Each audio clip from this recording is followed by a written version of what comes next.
Hello, hello, hello. Welcome to another episode of Lost Lagosians, a podcast covering topics about Lagosians and Africans in diaspora.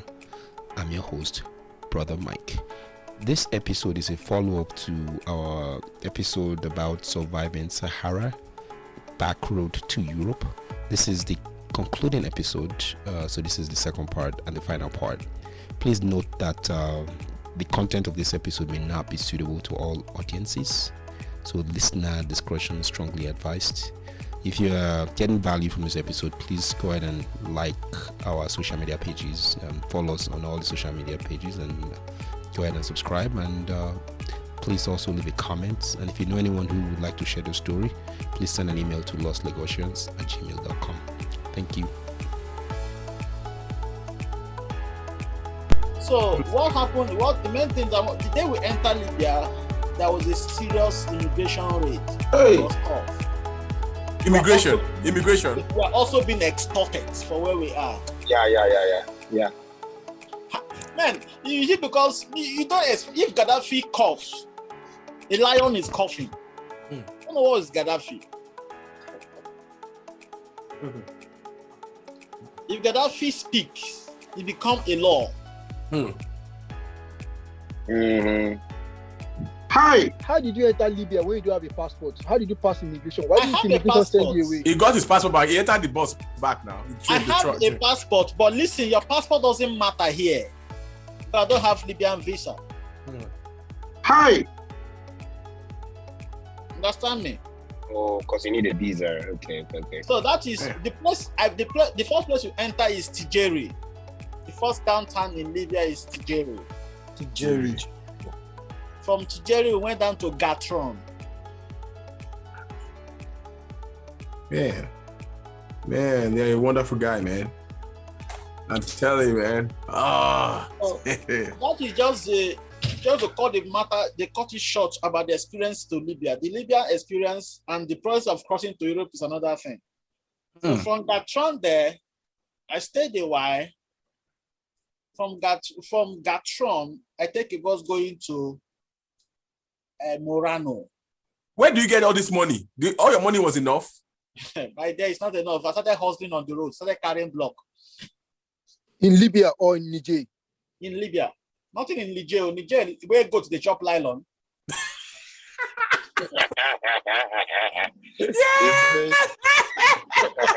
Oh, see, I've lost what the chop for Niger. Even the goat they suffer too, no? Okay. Go on. I want to hear what happened in Libya. So in Libya, I heard in Libya. What happened in Libya is tough. It's much more tough than what happened. They carry block. That means you are selling. From Libya, I started to hustle money, trying to find money to climb up.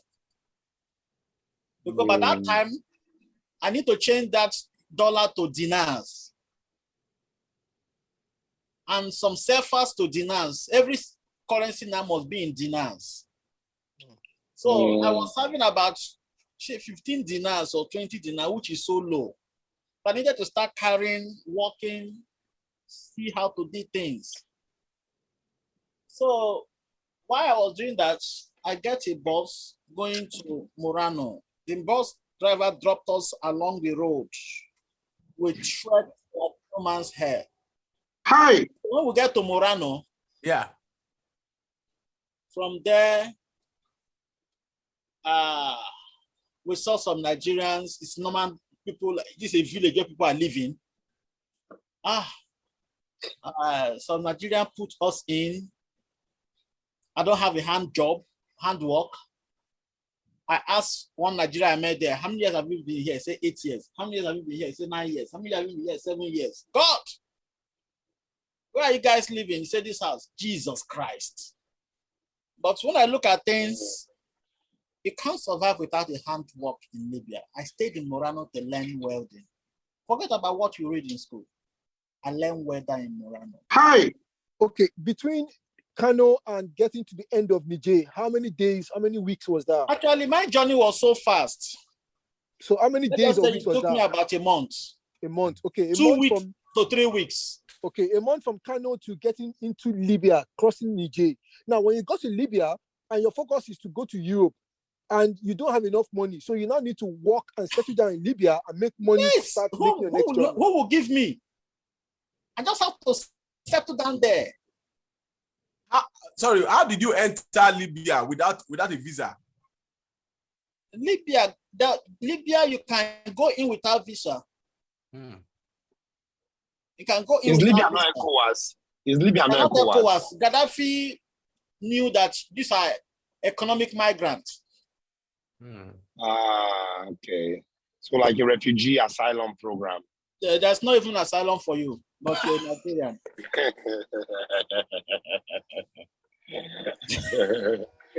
Oh my God. So when we get to, I stayed there, I learned welding. And after welding, I moved down to a place called Muzuk. When I got to Muzuk, I tried to do welding work. Welding work requires you buying a machine, buying all these things, and the laws that entice. Then I need to leave welding for a while. I learned tiling. I learned tiling and plastering immediately. The floor tiling, right? Floor tiling. So automatically I can be, I'm a welder, I'm a tiler, and I can do plastering, mixing work. All on your journey. You didn't learn this from Niger. No, all on the journey. I can paint, I can plaster, I can tile. Only thing I cannot do is electrical wiring and plumbing because I don't like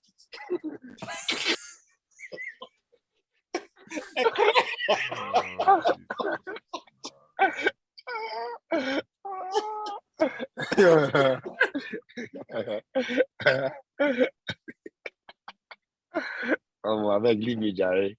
Is it not baby? I don't quite like it. So okay, so in Libia, you learned all this trade, you made some money. Eventually, there was a time I began to also teach with Gaddafi. What? Okay, hold on. I'm trying to understand your idea and your thinking at this point. You go to Libya, you are trying to get to Europe. You don't. How much do you really need to cross that you have to wait for that long? Cross to Europe is about $1,000, but you can't get them. It's tough. You can labor for 1 year to two years without having $1,000. Wow. Okay. It was tough. You are under extortion, you are under threats, you are under humiliation, you are under. And that's because you are black. You are black skinned, right? You're not like them. No, right? and besides, because you don't have documents. And eventually, anywhere I am, I'm trying to serve God. I remember many times I've been arrested by Gaddafi. I've been in Gaddafi jail. They bust the church, the place we are using for church. I've been in jail. That's persecution then. Waiting for sentence to be killed. What happened was, I don't know what happened. Though I can speak Arab now. And is there a law that you cannot worship God as a church, as a Christian? Is there a law? There's no law permitting Christian. There's still, the laws are strict. So what happened was that a Nigerian who used to attend the church I used to fellowship got abused. Then I followed him to police station just to make translation for him in Arab. Getting there, I was arrested for no reason. And when I was arrested, straight to their maximum prison. The next day, they take me to Niaba, that is the court. What is the allegation? That I beat a Libyan police, I removed his teeth, and I must pay the price. And in Libya, it's a great crime to shed blood. It's called mamilua. It's a taboo. To shed Libyan blood means it's a capital punishment. And then I said,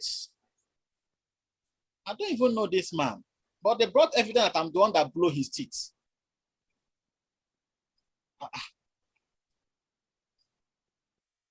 Play. They don't carry me, go to Abyss jail. From that jail, they don't carry me come court to be sentenced. You know, if you have never stand before a judge in that counter and to wait for your sentence, you know that judges are semi-gods. They are. Oh, yes, you're right. You're very right. They shut you up. You must not talk. They shut you up and they're like, you're right. Continue. You're right. If you have not experienced that, your fate now, you see your fate on the mouth of that judge. You don't know that indeed these people, they make them God on earth. You're right. You're right. And the woman judge, after looking, they asked me, the translator that is even translating must still support the government. He's a communist. They say he must just plead guilty. Things I didn't do.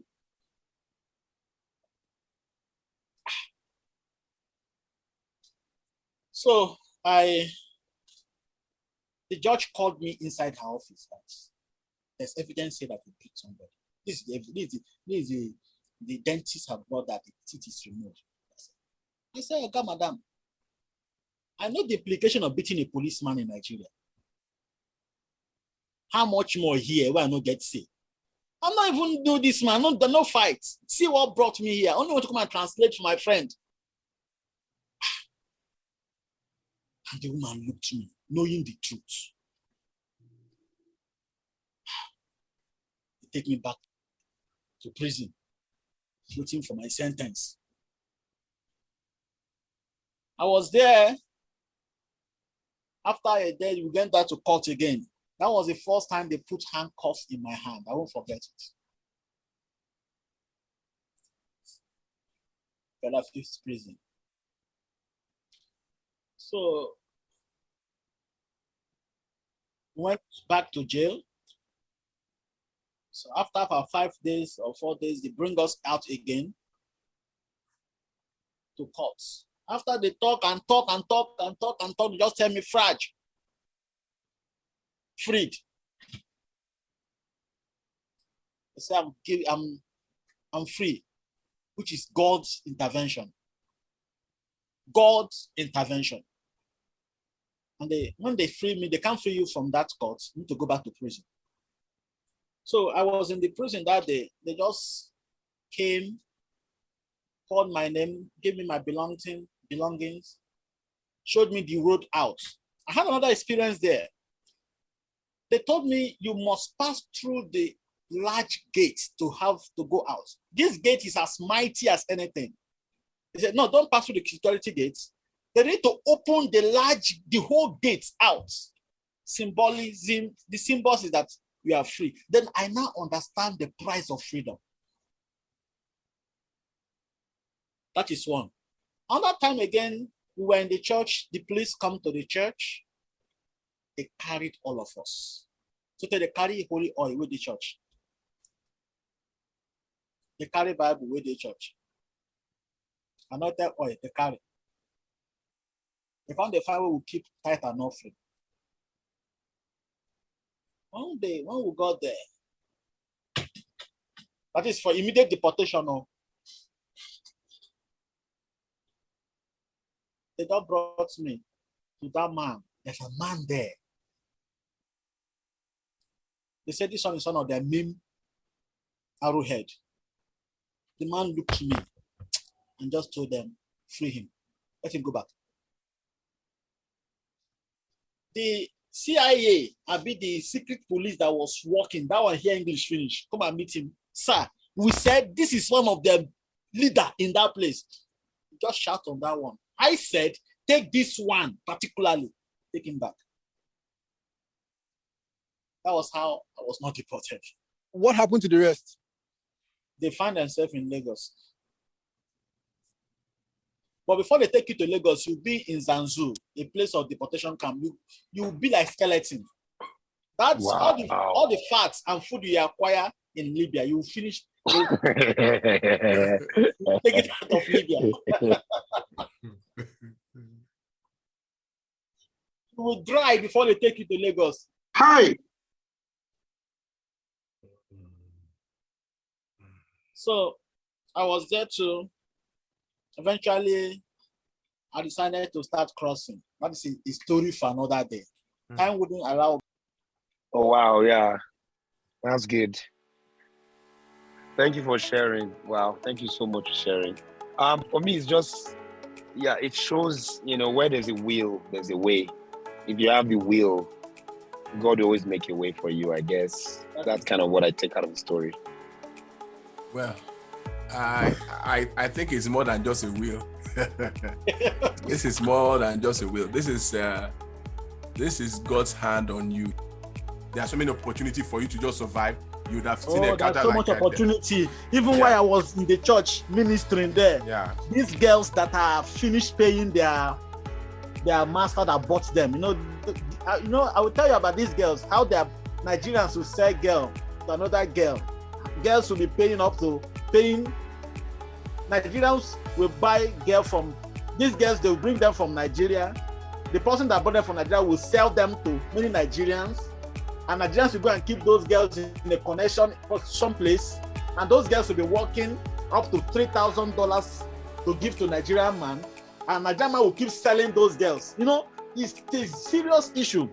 And among those girls, then they used to run after me. Then somebody is speaking. Someone even tell me, defend me. I will pay your fee. You will go to Europe. I say, with this your money, now let they chop this kind of one.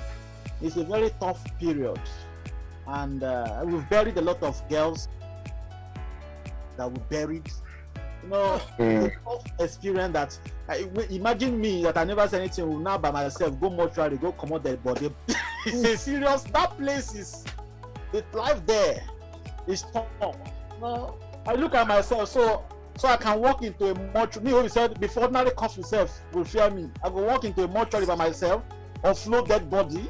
The experience is so. It's not something you can forget in life. So you guys that just get the visa and fly over, don't know what God have done. Oh man, we don't know what God has done. I'm telling you, man.